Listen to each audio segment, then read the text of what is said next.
You know what, US Asia university rankings 2026 आ गए हैं और रिजल्ट्स बहुत ही इंटरेस्टिंग है। एशिया का हायर एजुकेशन लैंडस्केप काफी कॉम्पिटिटिव हो गया है विद ओवर 1500 इंस्टीट्यूशंस इवैल्यूएटेड। तो चलो देखते हैं टॉप 10 में कौन सी यूनिवर्सिटीज आ रही हैं। नंबर 1 पे है यूनिवर्सिटी ऑफ हांगकांग और हांगकांग के लिए काफी बड़ा अचीवमेंट है। नंबर 2 पे आ जाता है पीकिंग यूनिवर्सिटी मेनलैंड चाइना से। एकेडमिक एक्सीलेंस और रिसर्च में ये अभी भी पावर हाउस है। नंबर 3 पे एक्चुअली एक टाई है नेशनल यूनिवर्सिटी ऑफ सिंगापुर और नैनयांग टेक्नोलॉजिकल यूनिवर्सिटी एनटीयू में। सिंगापुर अभी भी अपने वर्ल्ड क्लास इंस्टीट्यूशंस के साथ डोमिनेट कर रहा है। नंबर 5 पे है Funan university Shanghai, mainland China का एक और स्ट्रॉन्ग परफॉर्मेंस।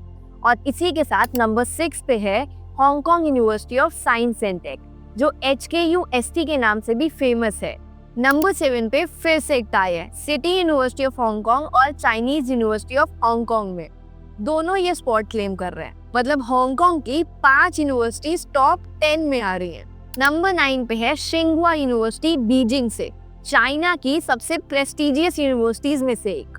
और टॉप 10 को कंप्लीट करते हुए हांगकांग पॉलीटेक्निक यूनिवर्सिटी, मतलब हांगकांग ने लिटरली टॉप 10 में आधी पोजीशंस ले रखी हैं। अब देखते हैं इसकी बिगर पिक्चर।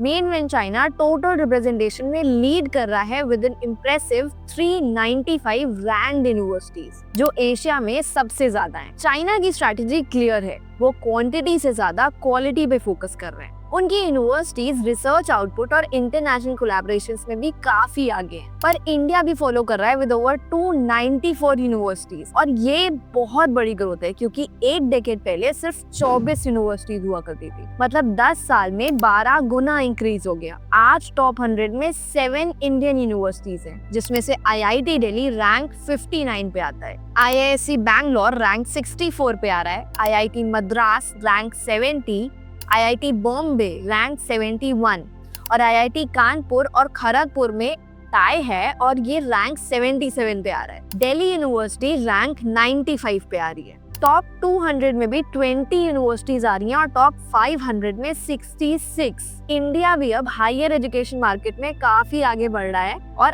IITs और IISc के अलावा भी बहुत सारी स्टेट यूनिवर्सिटीज इंटरनेशनली रिकॉग्नाइज्ड हो रही हैं। अब बात करते हैं एशिया के एक ट्रेडिशनल पावर हाउस की, जिसकी 147 यूनिवर्सिटीज QS एशिया रैंकिंग में फीचर हुई है और ये अपने आप में एक बहुत बड़ा माइलस्टोन है।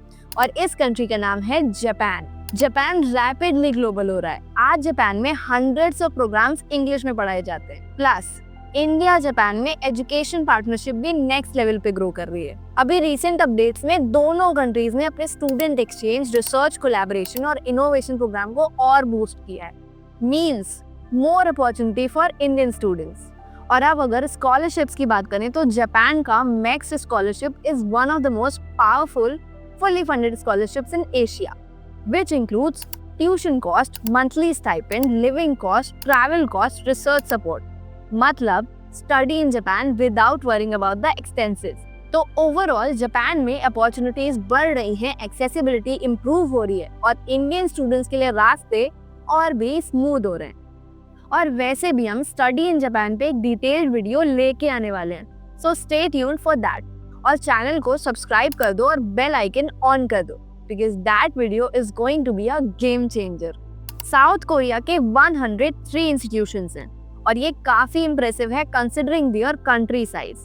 कोरियन यूनिवर्सिटीज टेक्नोलॉजी और इनोवेशन में काफी स्ट्रॉन्ग है, स्पेशली AI, रोबोटिक्स और सेमीकंडक्टर रिसर्च में। और हांगकांग की सक्सेस तो रिमार्केबल है बियॉन्ड वर्ड्स।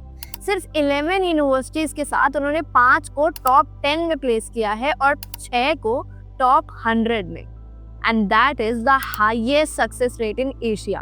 हांगकांग की यूनिवर्सिटीज का USP है international faculty, English medium instructions और स्ट्रॉन्ग इंडस्ट्री कनेक्शंस। ये small but mighty approach perfectly काम कर रहा है। सिंगापुर भी इसी लीग में है, लिमिटेड यूनिवर्सिटीज लेकिन सबकी क्वालिटी टॉप नॉच। NUS और NTU एशिया रैंकिंग में कंसिस्टेंटली टॉप 5 में आते हैं। और अब बात करते हैं इमर्जिंग ट्रेंड्स की। मलेशिया मेजर इंप्रूवमेंट दिखा रहा है, उनकी यूनिवर्सिटीज अब रिसर्च में हेवीली इन्वेस्ट कर रही हैं। University of Malaya consistently top 50 में आ रही है, मतलब वहाँ की गवर्नमेंट अब एजुकेशन को अपनी प्रायोरिटी बना रही है।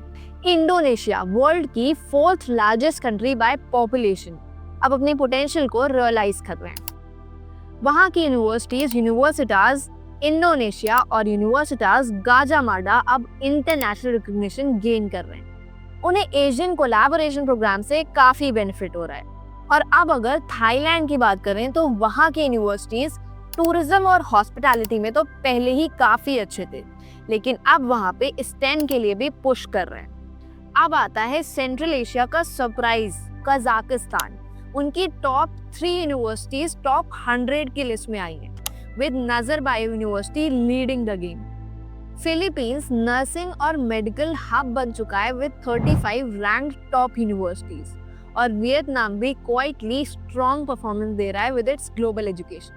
और इसी के साथ पाकिस्तान, बांग्लादेश और श्रीलंका भी धीरे धीरे इंजीनियरिंग, टेक और एकेडमिक्स में इंप्रेसिव ग्रोथ दिखा रहा है। सबसे बड़ा ट्रेंड है इंटरनेशनल कोलैबोरेशंस। यूनिवर्सिटीज अब joint degree programmes, research partnerships और स्टूडेंट एक्सचेंज प्रोग्राम्स पे काफी फोकस कर रही हैं। ऑल तो और कोविड के बाद ऑनलाइन एजुकेशन ने बाउंड्रीज काफी ब्लर कर दी हैं। दूसरा मेजर ट्रेंड है इंडस्ट्री पार्टनरशिप्स। यूनिवर्सिटीज अब स्टार्टअप्स के साथ कोलैबोरेट कर रही हैं, इंटर्नशिप प्रोग्राम्स बढ़ा रही हैं और एम्प्लॉयबिलिटी पे फोकस कर रही हैं। स्किल बेस्ड एजुकेशन अब डिग्री सर्टिफिकेट से ज्यादा प्रायोरिटाइज हो गया है। तीसरा ट्रेंड है रिसर्च आउटपुट। एशिया की यूनिवर्सिटीज अब रिसर्च में हेविली इन्वेस्ट कर रही हैं। पब्लिकेशंस, साइटेशंस और पेटेंट में एक्सपोनेंशियल ग्रोथ हो रही है। एशिया का हायर एजुकेशन लैंडस्केप बहुत तेजी से इवॉल्व कर रहा है। हांगकांग से लेकर चाइना तक और अब इंडिया भी काफी रिमार्केबली एक्सपैंड हो रहा है। कंपटीशन इतना फियर्स कभी भी नहीं था। अब अगर फुल रैंकिंग्स एक्सप्लोर करना चाहते हो तो विजिट करो इस वेबसाइट को। और अगर अभी तक वीडियो हेल्पफुल लगा तो don't forget to like this video, share it with your study abroad buddies and subscribe to the channel, and I'll see you in the next one.